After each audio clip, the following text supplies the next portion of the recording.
Rain എന്ന് പറഞ്ഞാൽ അറിയല്ലോ. 6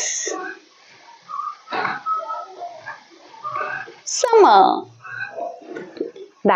നമുക്കിത് വായിച്ചു നോക്കാം.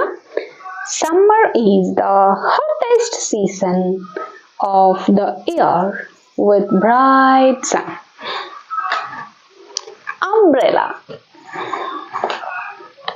Banana. മോനെ ഹിഷാമേ, മോൻക്ക് അറിയുന്ന കുറച്ച് സിമ്പിൾ വേർഡ്സ് ഉണ്ട്. മാമിന്റെ കയ്യിൽ കുറച്ച് ഫ്ലാഷ് കാർഡ്സ് ഉണ്ട്. ഈ ഫ്ലാഷ് കാർഡ് നോക്കിയിട്ട് മോന് മുമ്പ് പഠിച്ചതായിരിക്കും, മോൻക്ക് അറിയുന്ന സംഭവമായിരിക്കും. എന്നാലും നമുക്ക് ജസ്റ്റ് ഒന്ന് പ്രാക്ടീസ് ചെയ്യാം ആദ്യം. അതിനുശേഷം നമുക്ക് വായിക്കാനെല്ലാം പഠിക്കാം. വലിയ സെന്റൻസ് എല്ലാം നമുക്ക് പഠിക്കാം. Hisham, okay, good.